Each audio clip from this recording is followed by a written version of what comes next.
mendapat perhatiannya dengan baik. Woi. Perkenalkan, saya Amelia Bakar Messi. Saya perwakilan dari Prodi Pendidikan Bahasa Jerman. Sesuai dengan kostum yang saya kenakan, tentu saya akan membawa atau menjelaskan mengenai kondisi pendidikan yang ada di wilayah Papua. Kenapa? Karena saya sebenarnya orang Ambon, tapi saya menjalani pendidikan saya dan saya dibesarkan di Papua. Oleh sebab itu saya membawa tentang kondisi pendidikan yang ada. Papua dan Papua Barat merupakan dua di antara 122 wilayah 3T yang saat ini sedang berjuang untuk memberantas permasalahan pendidikan. Pemerintah Papua masih sulit untuk melakukan pemerataan pendidikan di setiap daerah yang ada di wilayah Papua, terlebih khususnya di wilayah pedalaman dan di wilayah yang terpencil. Saya ambil contoh di sini adalah wilayah Kabupaten Tambrau di Papua Barat. Ada satu kampung di situ, kampungnya itu bernama Bori.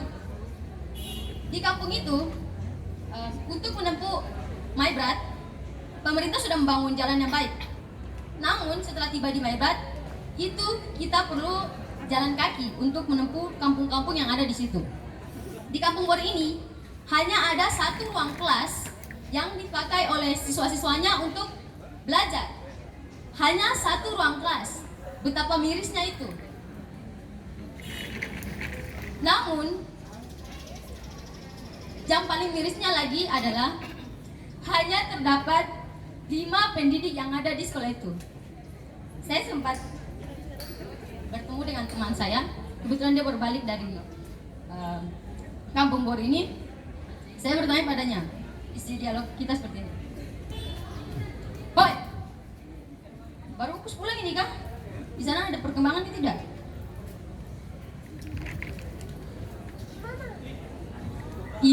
Aku kasih kaget saya begitu, biasa saja. Tidak ada perkembangan di sana, biasa-biasa saja, gitu-gitu saja. Pemerintah gitu-gitu saja, tidak ada perkembangan. Kok yang betul saja nih, masa sudah dari zaman dahulu sampai sekarang ini tidak ada perubahan? Oh iya betul, yang berubah kau tahu apa? Tuangku jumlah pendidik. Sebelum saya sekolah di Sorong itu kan pendidik ada 5. Setelah saya balik kelamarin tuh, kau tahu tinggal berapa? Cuman tinggal 3. Terus yang 2 kemana? Katanya yang saya dengar segini, saya tidak tahu katanya. Dia bilang 2 pendidik itu izin ke Sorong selama seminggu, tapi itu 1 minggu, 1 bulan, 1 tahun bahkan dia tidak balik-balik. Aduh, sudah ada harapan lagi. Susah di kota itu. Sudah itu dia akan balik. Oleh karena itu, di sini saya tekankan bahwa di Papua itu kekurangan pendidik. Bahkan hanya 3 orang di satu sekolah. Betapa mirisnya ini.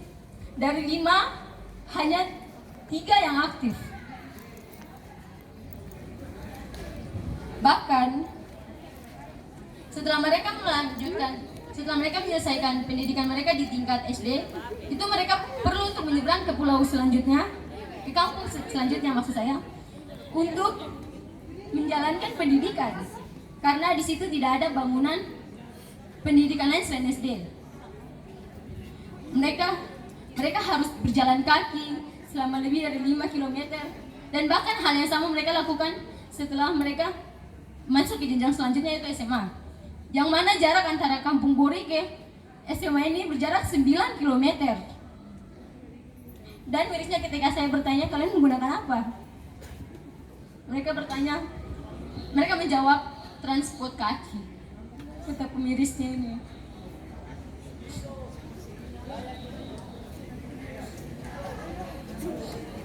Namun, ada juga daerah lain yang memiliki permasalahan yang sama seperti Kampung Bor ini.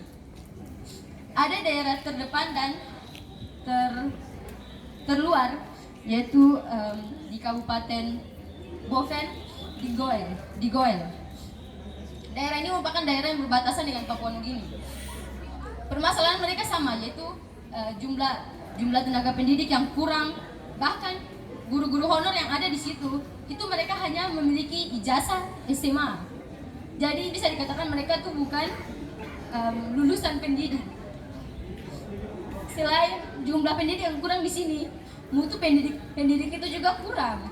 Jadi bagaimana caranya ingin memajukan anak-anak muda yang ada di situ?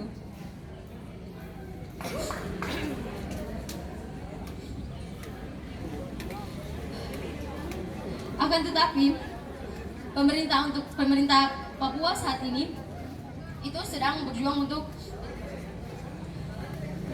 memajukan kualitas sumber daya manusia. Mereka menjalankan berbagai kerjasama dengan pemerintah di luar daerah maupun di luar negeri. Contohnya di sini adalah program beasiswa bagi mahasiswa asli Papua yang ada di Amerika, yaitu di Korban University. Saya punya kakak kelas yang ada di sana, dia orang asli Papua. Dan saya bertanya padanya, bagaimana cara dia itu memajukan Papua setelah nanti dia balik ke Papua. Dia bilang dia bersama teman-teman sudah sepakat bahwa mereka akan membentuk tim relawan yang akan nantinya diberangkatkan di tempat-tempat pedalaman untuk mengajar anak-anak yang ada di sana. Jadi saya harap bahwa pendidikan Papua ke depannya itu akan meningkat seiring dengan beasiswa orang asli Papua ini dijalankan. Sekian dari saya, terima kasih.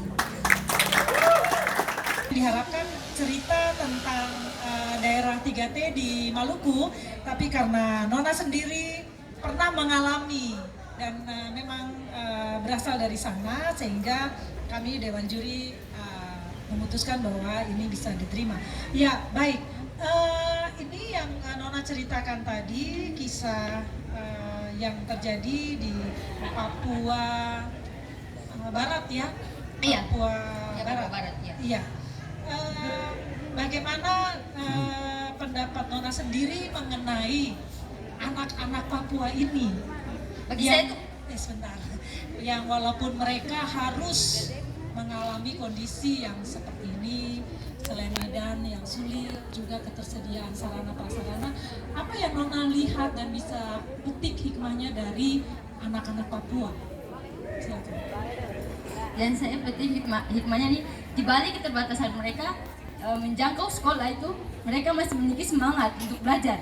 Yang mana di sini walaupun guru-guru itu sebenarnya sudah ditempatkan di kampung-kampung tertentu, tetapi mereka karena tidak nyaman, mereka pergi meninggalkan anak-anak itu, ditelantarkan.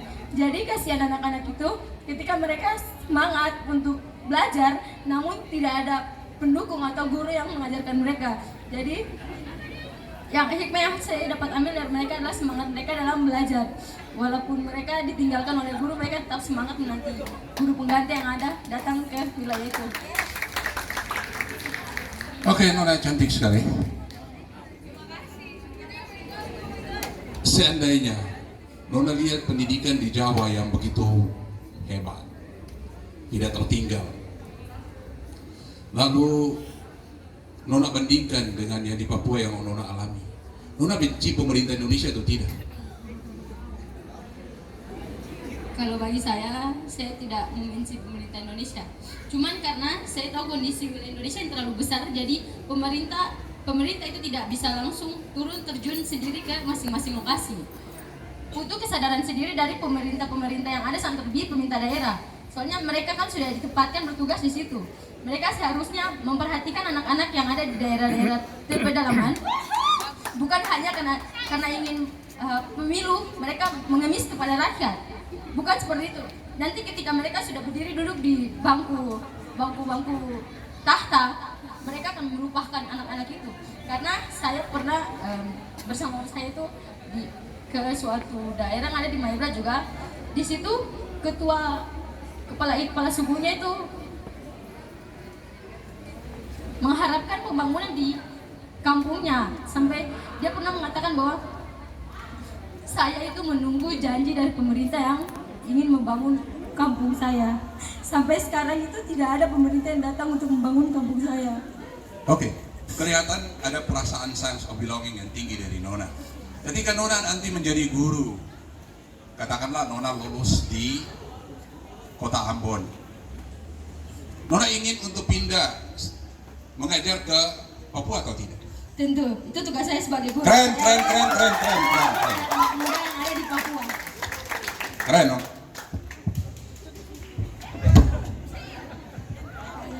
Cukup, terima kasih Terima Nona kasih. Amelia.